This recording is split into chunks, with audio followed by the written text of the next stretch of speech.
आज लोक प्रशासन की पहली क्लास है और इस क्लास की शुरुआत हम एक क्वेश्चन से करेंगे। क्वेश्चन है, अध्ययन के विषय के रूप में लोक प्रशासन का जन्म कब हुआ? ऑप्शन है 1887, बी ऑप्शन है 1937, सी क्या कह रहा है 1888 एंड डी कहता है कि 1890। तो इसका आंसर आपको आगे वीडियोज़ में मिलेगा। और एक बात और आप जान लें कि इसके जो है लोक प्रशासन के हैंड रिटन नोट्स जो कि मैंने खुद तैयार किए हैं वो आपको मिलते रहेंगे। ये अभी क्लास लीजिए आप, हैंड रिटन नोट्स भी आपको प्रोवाइड होंगे फ्री में वो भी। Good evening to all, this is Pratima Singh and welcome back to my channel Polpath. And इस क्लास में हम लोक प्रशासन पर डिटेल चर्चा यानी कि डिटेल डिस्कशन करने वाले हैं। और आपको नोट्स बनाने की बिल्कुल चिंता नहीं करनी है, बना लें तो अच्छी बात है क्योंकि लिखने से फिक्सेशन होता है, बट आपको इसके मेरे खुद के हैंड रिटन नोट्स आपको मिल जाएंगे और जो है विदाउट एनी कास्ट मिलेंगे, यानी कि आप फ्री में इसको अवेल कर पाएंगे। जैसे मैं चैप्टर और यूनिट इसके फिनिश करती जाऊँगी वैसे वैसे आपको ये नोट्स जो है प्रोवाइड करती जाऊँगी। तो अभी ध्यान देने वाली बात यह है कि पूरा फोकस आप जो है क्लास में देंगे, क्योंकि नोट्स भी तभी अच्छे से लर्न होते हैं जबकि आप कॉन्सेप्ट को समझ लेते हैं। और इसी क्लास से रिलेटेड लोक प्रशासन पर क्वेश्चन भी हमने रखे हैं जो कि 8 PM यानी कि 8 बजे शाम को पब्लिश हो जाएगी क्लास। वो लाइव, एक प्रकार से लाइव प्रैक्टिस होती है, प्रीमायर होता है, तो वहाँ पर सभी ज्वाइन करके लाइव चैटिंग यानी कि आंसर दे सकते हैं। तो आप उसमें भी जुड़िए तो आपका फिक्सेशन जल्दी से होगा, क्योंकि वीडियो के बाद आप क्वेश्चन कर रहे होंगे यानी कि प्रैक्टिस क्वेश्चन निकाल रहे होंगे, तो आपका फिक्सेशन वहाँ से तुरंत का तुरंत हो जाएगा।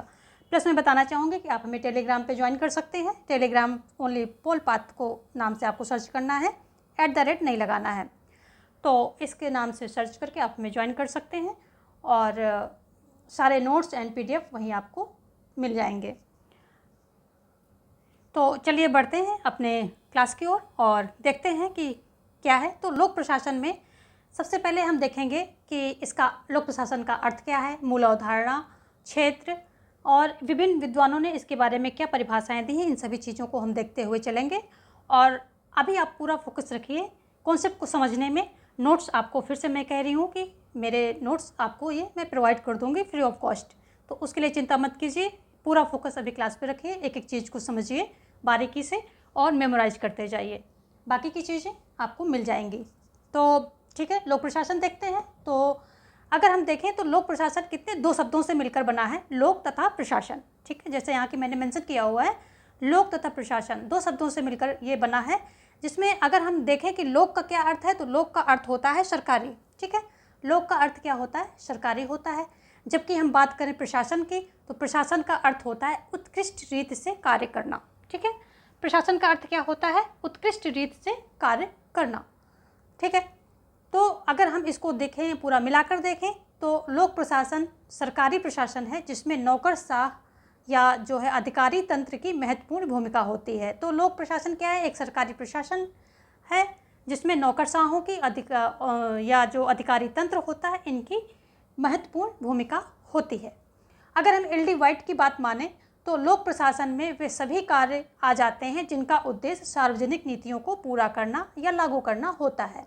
इनकी एक और ये मुख्य परिभाषा है, ये कहते हैं LD वाइट ही कहते हैं कि किसी परियोजना या उद्देश्य के लिए बहुत ही कम मनुष्यों का निर्देशन, समन्वय तथा नियंत्रण ही प्रशासन है। तो ये सारी बातें जो LD वाइट कहते हैं, और आपको पता हो कि जो LD वाइट हैं इनकी ये दोनों परिभाषाएं बार बार पूछी जाती हैं, वो आपको मैं बाद में प्रोवाइड कर दूंगी। अभी आप सुनते रहिए, नोट डाउन करना चाहते हैं तो कर लीजिए।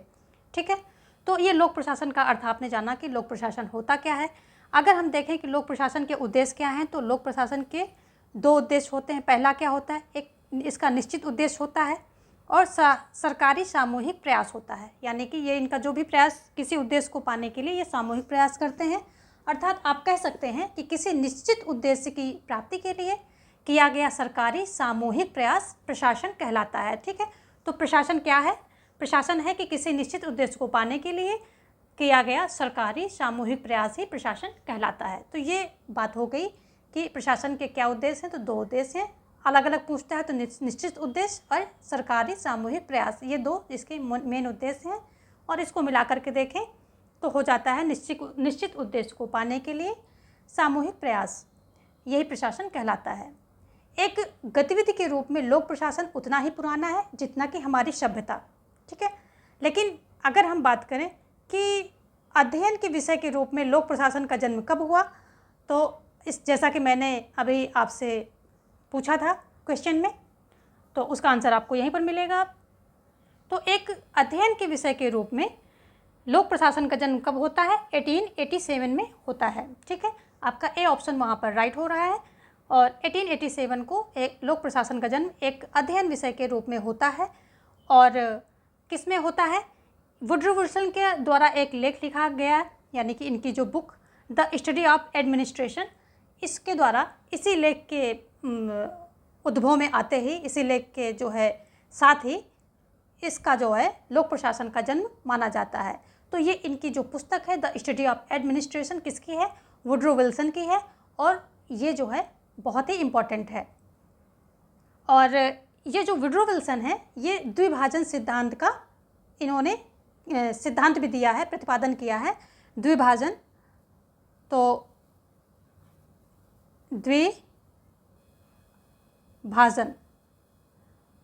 द्विभाजन सिद्धांत का इन्होंने प्रतिपादन भी किया है, तो वो भी आप ध्यान रखेंगे। ये सारी चीज़ें आपको नोट्स में मिल जाएंगी, ठीक है। और इनको जो है इसीलिए जो वुडरो विल्सन महोदय हैं, इनको लोक प्रशासन के जनक के रूप में देखा जाता है। देखिए यहाँ पर दो चीज़ें हैं, लोक प्रशासन के जनक के रूप में वुडरो विल्सन को देखा जाता है, लेकिन जो अमेरिकी लोक प्रशासन के जनक के रूप में फ्रैंक जे को माना जाता है। फ्रैंक जे गुडनाउ है, उनको जो है जनक माना जाता है। तो यहाँ पर अमेरिकी जो सिंपल लोक प्रशासन है, यानी कि एज अ होल लोक प्रशासन, उसके वुडरो विल्सन है, लेकिन अमेरिकी की बात आ जाए तो कोई और हैं। तो इन चीज़ों में डिफ्रेंशिएट रखना। अभी आप अच्छे से सुनते चलिए, बाकी सारी चीज़ें आपको नोट्स में मिलेंगी, बट आप उसको तभी ध्यान दे पाएंगे, समझेंगे जब क्लास को अच्छी तरह से देखेंगे, ठीक है। तो लोक प्रशासन के दो दृष्टिकोण होते हैं। चलिए यहाँ पर हम देखेंगे कि जो क्वेश्चन एक और लेते हैं और इसका भी आंसर हम आगे वीडियो में देखेंगे। क्वेश्चन है आपसे, जिनको पता है वो आंसर करेंगे फटाफट से। लोक प्रशासन के सीमित दृष्टिकोण के समर्थक हैं। तो जैसा कि यहाँ पर लिख दिया है मैंने कि दो दृष्टिकोण होते हैं, लोक प्रशासन के दो दृष्टिकोण होते हैं, तो जिनमें से एक है सीमित दृष्टिकोण। तो ये भी है कि जो जितने भी दृष्टिकोण होते हैं वो उस दृष्टिकोण के कोई ना कोई समर्थक होते हैं। तो सीमित दृष्टिकोण के समर्थकों में कौन कौन है? लूथर गुलिक हैं, या साइमन हैं, या फिर दोनों ही हैं, या इनमें से कोई नहीं है, या किसी और दृष्टिकोण के ये समर्थक हैं, जो लूथर गुलिक है या साइमन है। तो इसका भी आंसर आपको आगे वीडियो में मिलेगा। और आप ध्यान से देखिए यहाँ पर कौन कौन से नाम हैं, लूथर गुलिक और साइमन, दो नाम दिए गए हैं। इनमें से आपको बताना है कि ये कौन से दृष्टिकोण के समर्थक हैं, सीमित या फिर दूसरा है व्यापक दृष्टिकोण। तो कौन से हैं वो आप वीडियो में से आगे क्लास में से इसका आंसर देंगे। चलिए अब हम देखेंगे लोक प्रशासन पर। तो कौन कौन से हैं? दो दृष्टिकोण है, जैसे कि अभी हमने बात की। कौन सा है? पहला सीमित दृष्टिकोण है, दूसरा कौन सा है? व्यापक दृष्टिकोण है, ठीक है। तो जो सीमित दृष्टिकोण है, सीमित दृष्टिकोण के समर्थकों में आ जाएंगे आपके लूथर गुलिक महोदय आ जाते हैं, ग्लैडन आ जाएंगे, साइमन आ जाएंगे। जबकि व्यापक दृष्टिकोण जो है, व्यापक दृष्टिकोण में एल डी वाइट आ जाएंगे, विलोबी, ठीक है, विलोबी आ जाएंगे, एफ एम मार्क्स आ जाएंगे और पिफनर आ जाएंगे, ठीक है।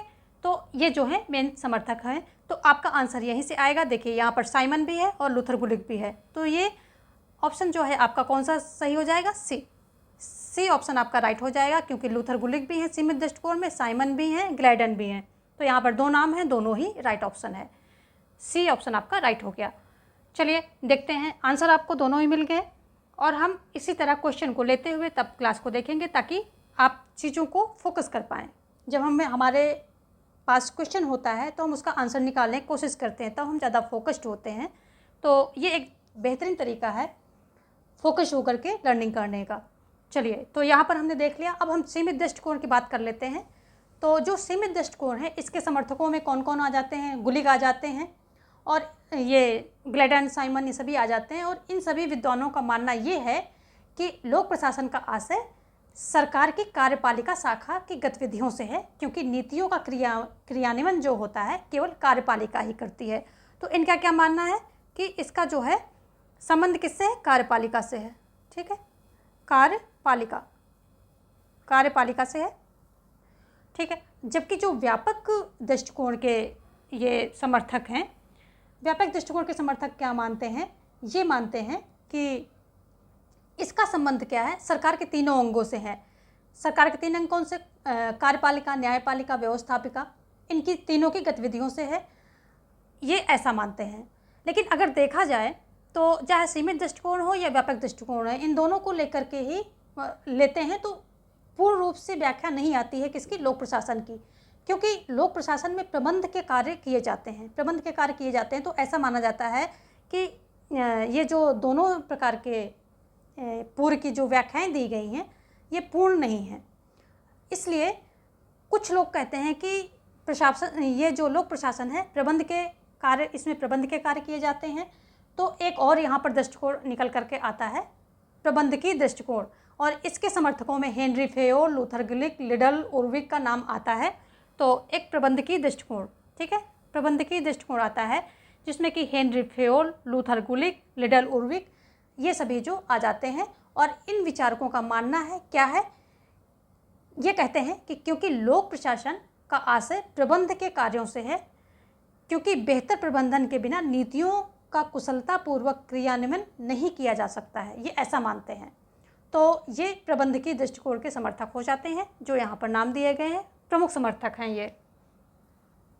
और प्रबंध के कार्यों का आशय पोस्ट कार्य से है, यानी कि planning, organisation, standing and directing, coordinating, reporting and budgeting. ठीक है, और जो ये पोस्ट कार्य है इसको हम कल की क्लास में डिटेल में चर्चा करेंगे। किसने दिया, क्यों दिया, क्या इसका महत्व है, क्या रेलेवेंस है, सारी चीज़ें हम कल की क्लास में जो है चर्चा करेंगे। आज की ये फर्स्ट क्लास है, इसलिए छोटी रखें ताकि आप जो है इससे कनेक्ट हो पाएँ। और साथ में इस क्लास को ज़्यादा से ज़्यादा अपने दोस्तों में शेयर कर दीजिए, क्योंकि आगे ये क्लास बहुत ही बेनिफिशियल और बहुत ही यूनिक तरीके से दी जाएगी आपको। और जितने ज़्यादा व्यूवर्स होंगे उतना ज़्यादा मुझे मोटिवेशन मिलेगा, उतनी ही यूनिक ये क्लास होगी, उतने ही इम्पोर्टेंट आपको क्लास के साथ साथ क्वेश्चंस भी रखे जाएंगे इसमें प्रैक्टिस के लिए। और वैसे भी इस टॉपिक से रिलेटेड आज मैंने 8 PM में क्लास रखी है, उसको भी आप ज्वाइन कीजिए और उसको ज्वाइन करके वहाँ से प्रैक्टिस कीजिए।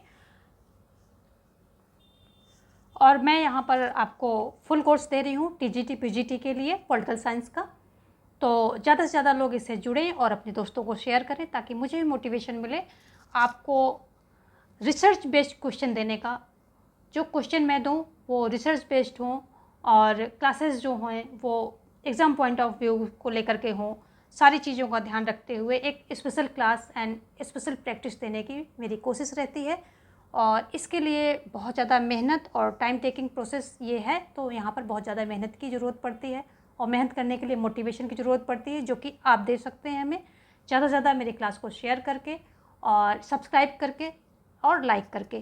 कमेंट पक्का करें, कमेंट करना बिल्कुल ना भूलें, ये सब चीज़ें मेरे लिए फ्यूल का काम करती हैं, तो आप इन सब चीज़ों से बिल्कुल भी ना बचें। साथ में आप सब्सक्राइब करेंगे तो आपको आगे की वीडियोस सारी मिलती रहेंगी, नोटिफिकेशन सारे मिलते रहेंगे, क्योंकि ये फ्री क्लास चल रही है, यहाँ पर फ्री कोर्स आपको प्रोवाइड किया जा रहा है और हैंड रिटन नोट्स भी आपको फ्री में मिलेंगे। तो आज की क्लास को हम यहीं पे स्टॉप करेंगे। Thanks for watching, have a great life. पढ़ते रहिए, मुस्कुराते रहिए, स्वस्थ रहिए और सफलता की ओर बढ़ते रहिए। धन्यवाद।